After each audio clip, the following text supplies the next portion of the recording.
नमस्कार मित्रांनो, मी शोभराज. मित्रांनो, थर्ड टर्मचे क्वेश्चन्स बघितले आपण, राईट. थर्ड टर्ममध्ये काय कंडिशन होते रे? न्यूमरेटरला 1 पाहिजे आणि डिनोमिनेटरमध्ये क्वाड्रॅटिक इक्वेशन, रूटमध्ये असेल किंवा विदाउट रूट. तर आपण थर्ड टर्मने क्वेश्चन करायचो. बट आहे ना, असे काही क्वेश्चन्स आहेत. न्यूमरेटरला काय एक्स आहे, न्यूमरेटरला काय एक्स प्लस 1 आहे, न्यूमरेटरला काय 2x प्लस 2 आहे. तर असे क्वेश्चन कसे करायचे ते बघूया आपण, ठीक आहे. तर मित्रांनो, आपण एक फॉर्म्युला शिकलो. काय फॉर्म्युला होता? F dash of X divided by F of X D X equal to असा असेल ना. खाली फंक्शन आहे, वर त्याचा डेरिव्हेटिव्ह आहे. त्याचा आन्सर काय लिहितो आपण? Log of F of X plus C. Simple. आता सेम हा क्वेश्चन आहे मित्रांनो. खाली काय फंक्शन आहे, वर काय त्याचं डेरिव्हेटिव्ह आहे. म्हणजे याचा आन्सर काय येणार आहे तुमचा? Direct integration of 2x plus 2 divide by x square plus 2x plus 3. ठीक आहे. तर मग आपण त्याचा आन्सर काय लिहितो? I equal to log of X square plus 2x plus 3 plus C. This is your answer. समजतं मित्रांनो? काय अवघड आहे का रे? काहीच नाही. फक्त तुम्हाला कळलं पाहिजे कुठल्या टाईपचा काय क्वेश्चन आहे. इथे जर नुसताच 1 असता तर आपल्याला हा क्वेश्चन वेगळ्या पद्धतीने करता आला असता. आता इथे बघा, एक्स स्क्वेअरचे डेरिव्हेटिव्ह काय 2x, 2x चे डेरिव्हेटिव्ह काय 2 ॲडजस्ट करू शकतो का आपण? करू शकतो. मग आपण काय करतो अशा क्वेश्चनमध्ये? 1/2 मल्टिप्लाय केला, 2 मल्टिप्लाय केलं, 2 गुणिले 2 झाला. हा झाला x square plus 2x plus 3. हा खाली काय झाला फंक्शन, वर काय झालं त्याचं डेरिव्हेटिव्ह. उत्तर लिहिताना काय लिहिणार तुम्ही? आय इक्वल टू हा 1/2 बाहेर log of X square plus 2x plus 3. Simple. आता हा क्वेश्चन आहे ना, 2 पद्धतीने करणार आहे आपण. 2 पद्धतीने. बघा, मी एक साधं सांगतो. ठीक आहे. ठीक आहे. आता बघा, वरती काय एक्स आहे रे. ठीक आहे. मग आपण काय करणार बघा, टी मानणार. कशाला टी मानणार? याला x square plus 3x minus 4. त्याचं डेरिव्हेटिव्ह घेणार डी टी. एक्स स्क्वेअरचा डेरिव्हेटिव्ह आला 2x, 3xचा डेरिव्हेटिव्ह आला 3. ठीक आहे. मग आपल्याकडे फॉर्मॅट आहे. जर क्वेश्चनमध्ये वरती P X plus Q divide by x square plus B X plus सीच्या फॉर्म्युलामध्ये क्वेश्चन असतील तर P X plus Q equal to A time त्याचा डेरिव्हेटिव्ह घ्यायचा प्लस बी. तर मग आपण सहज करणार आता पी एक्स प्लस क्यू म्हणजे एक्स इक्वल टू ए, ह्याचा डेरिव्हेटिव्ह 2x प्लस 3 प्लस बी. आता काय करायचं? नंबर घ्यायचं, व्हेरिएबल घ्यायचं. मित्रांनो, काय होणार आहे? X equal to 2ax. Okay. त्याच्यानंतर मल्टिप्लिकेशन केलं 3a. त्याच्यानंतर 3a plus b equal to 0. 3a plus b equal to काय आला? 0 आला. म्हणजे a x get cancel. A equal to किती आला मित्रांनो? तुमच्या इकडे काहीच नाही म्हणजे 1/2 आला. सिंपल. ए इक्वल टू 1/2 आला. सेम मित्रांनो, एची किंमत टाकली 1/2 प्लस बी म्हणजे बी इक्वल टू किती आला? बी इक्वल टू आला मित्रांनो -3/2. सिंपल. आता आपल्याला इक्वेशनमध्ये हे असं टाकायचं आहे. म्हणजे काय होणार बघा, आता एक्सच्या ऐवजी काय येणार? ह्या एक्सच्या ऐवजी काय येणार? X square plus 3x minus 4 dx. त्याच्याऐवजी येणार बघा मित्रांनो 1/2 याची किंमत. त्याच्यानंतर डेरिव्हेटिव्ह काय आला तुमचा? 2x प्लस 3 आणि मायनस ऑफ बीची किंमत किती आली? 3/2 आणि होल डिवाइड बाय काय आला रे? X square plus 3x minus 4. Simple. आता आपण काय करणार? हा 1/2 बाहेर घेणार. Integration of 2x plus 3 divided by x square plus 3x minus 4 minus of 3/2 integration of काहीच नाही म्हणजे 1 आला 1 upon x square plus 3x minus 4. Simple. आता मित्रांनो, खाली फंक्शन आहे, वर त्याचं डेरिव्हेटिव्ह आहे. म्हणजे ह्याचा आन्सर काय येणार? ह्याचा आन्सर येणार log of X square plus 3x minus 4. आता ह्याचा आन्सर काढता येत नाही मित्रांनो आपल्याला. म्हणून काय करतो आपण थर्ड टर्म काढतो. काय काढतो? Third term. थर्ड टर्म कशी काढायची?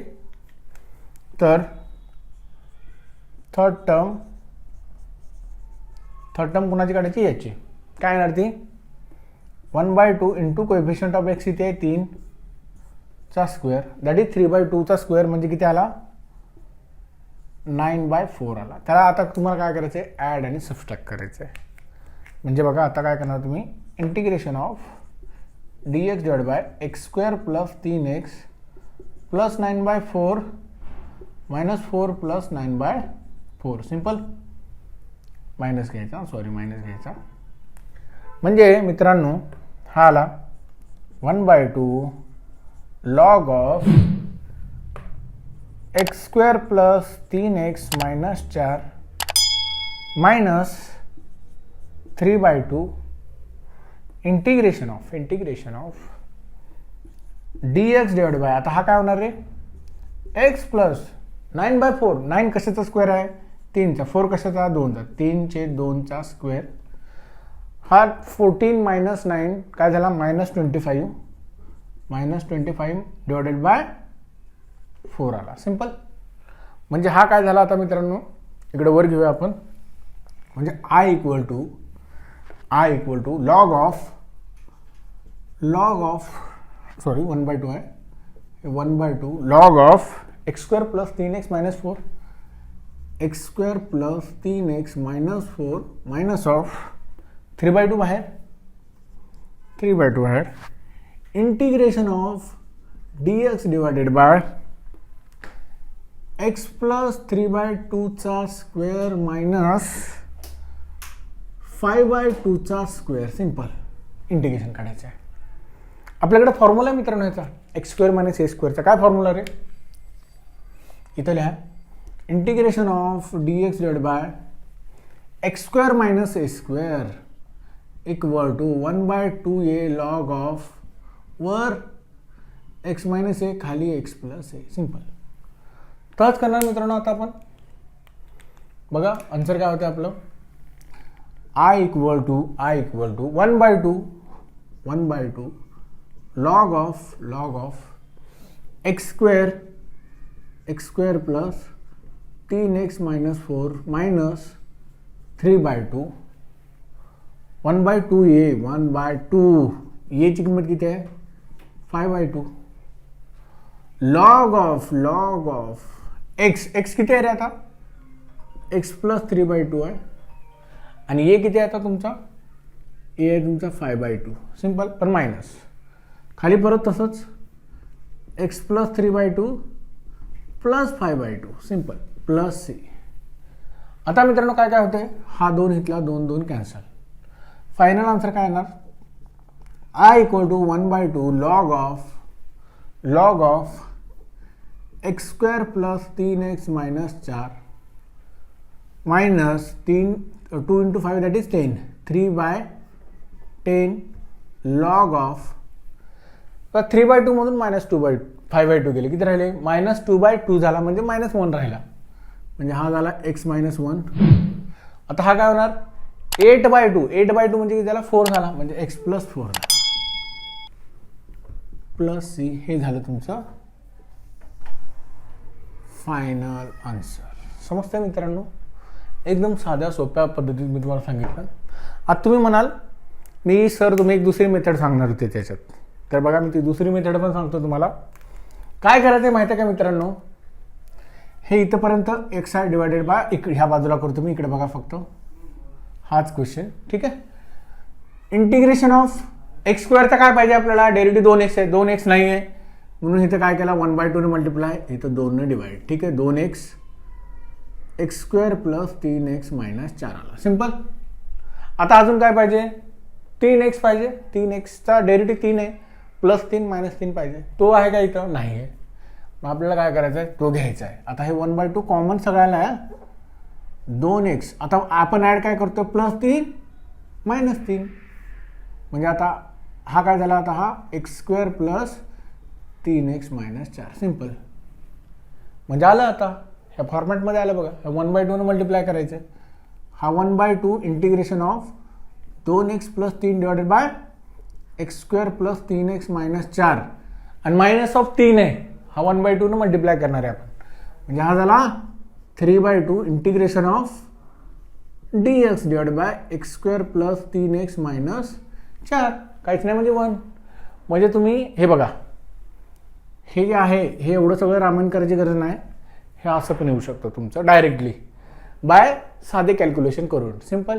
बघा मी काय काय केलं, एक्स स्क्वेअरचा डेरिव्हेटिव्ह 2x आहे, फक्त इथे एक्स होता, 2 पाहिजे होता म्हणून आपण 2 ॲड आणि 2 मल्टिप्लाय आणि डिवाइड केला. ओके. 3x चा डेरिव्हेटिव्ह 3 पाहिजे होता, 3 नाही म्हणून +3 -3 केलं. लक्षात घ्या, ॲडजस्टमेंट करायचं असताना जर +3 घेत असेल तर -3 घ्यावाच लागतो तुम्हाला. +3 -3 केला, मग आता x +3 इकडे आला आणि हा -3 तिकडे गेला, फक्त इथे 1/2 मल्टिप्लिकेशनमध्ये होता म्हणून त्याला डिवाइड बाय 2 केला. सिम्पल. म्हणजे हे एवढं सगळं करण्यापेक्षा तुम्ही हे पण करू शकता, हे ऑप्शन सांगितलं मी तुम्हाला. ओके. थँक्यू मित्रांनो. तुम्हाला हे आमचे व्हिडिओ आवडत असतील तर तुम्ही त्या लाईक करा, सबस्क्राईब करा आणि तुमच्या मित्रांपर्यंत शेअर करा. Thank you so much.